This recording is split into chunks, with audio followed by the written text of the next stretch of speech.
ਤੇ एक दिन पिता जी सानू एक साखी सुनाउण लगे, आप जी ने भी सुनी होएगी कि दो भरा सी ते एक भरा जंगलां नूं चलिया गया, साधु बन गया। एक भरा ने विआह करा लिया, आनंद कारज करा लिया। 13-14 साल बाद जिहड़ा साधु सी वो जंगलां तो वापस परतिया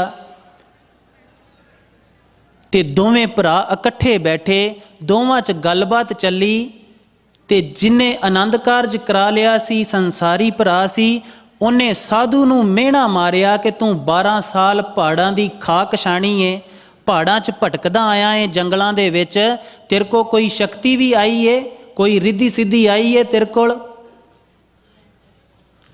ते साधु ने बड़े प्रेम दे विच कहा कि नहीं, ये रिद्धियां सिद्धियां ते शक्तियां नूं पाउण दा मार्ग नहीं है, ये अपना आप साहिब दे चरनां च भेट करन दा मार्ग है। वो कहंदा कि तू 12 साल कुछ नहीं कीता, मेरे कोल शक्तियां ने, मैं 12 साल मेहनत कीती, मेरे कोल शक्तियां ने। उन्हें पूछया तेरे कोल शक्तियां ने, केड़ी शक्ति है? उहदे हत्थ च एक डंडा सी, एक सोटी सी, उन्हें कहंदे दूर सुट दिती ते कहंदे कि जे तेरे को शक्ति है तो ये सोटी नूं इत्थे शक्ति ना बुला के दस। साधु ने कहा कि नहीं बुला सकदा, ये मेरा मार्ग ही नहीं है। ते पिताजी कहन लगे कि फिर वो संसारी भरा ने कहा कि मेरे कोल है। उन्हें अपने बच्चे नूं आवाज मारी कि पप्पू तू उरे आ जा, वो सोटी फड़ के लिया। वो दौड़ के गया तो सोटी फड़ के लिया के पिता नूं दे देती ते कहंदा वेख्या मैं भी शक्ति कमाई है, ये मेरी शक्ति है।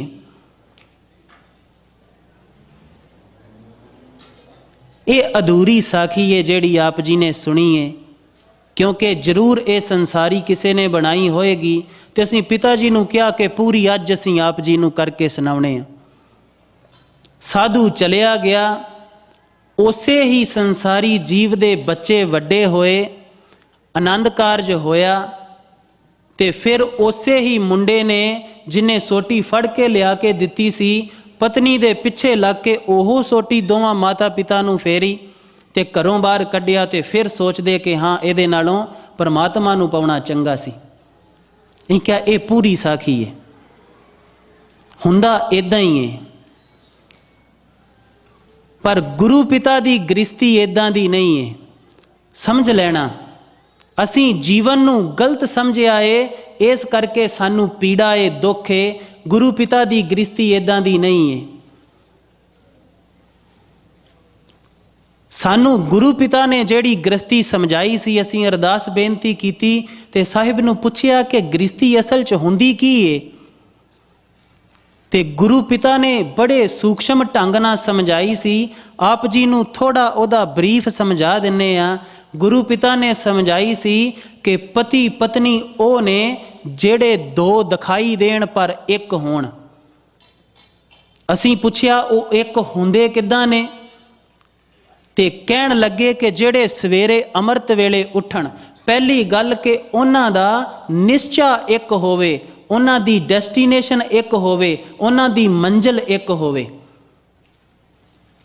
आप जी दी की मंजिल एक है, पति पत्नी दी मंजिल ते गुरु नानक पिता दी गृहस्थी दे जेड़े साधु सी उन्हां दी मंजिल एक परमात्मा चाहिदा सी। कि आप जी दी मंजिल एक है?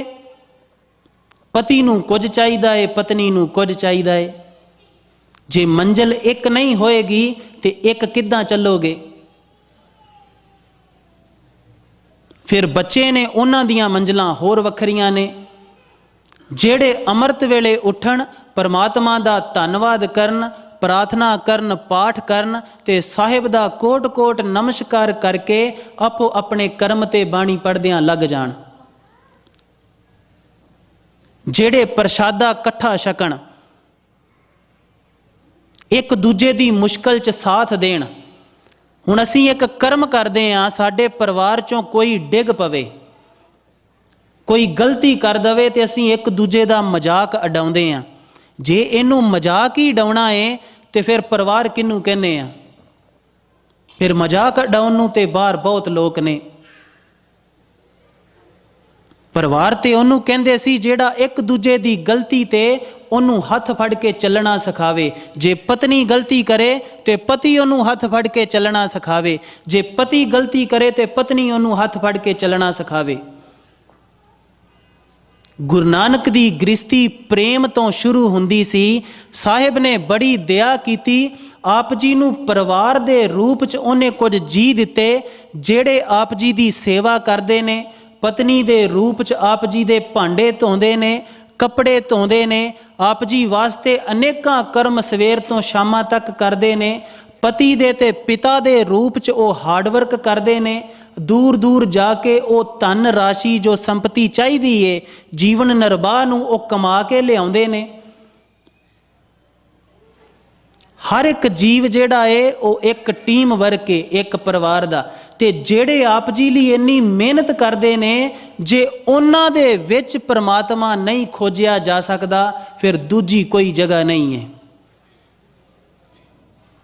ਪਰਮਾਤਮਾ ਨੂੰ ਖੋਜਣ ਦਾ ਮਾਰਗ ਸੀ। ਜਿਹੜੇ ਆਪ ਜੀ ਵਾਸਤੇ ਦਿਨ ਰਾਤ ਮਰ ਰਹੇ ਨੇ, ਜੇ ਉਹਨਾਂ ਦੀ ਪਰਮਾਤਮਾ ਸਮਝ ਕੇ ਸੇਵਾ ਨਹੀਂ ਹੋ ਸਕਦੀ ਫਿਰ ਕਿਤੇ ਜਾ ਕੇ ਸੇਵਾ ਨਹੀਂ ਕਰ ਸਕਦੇ।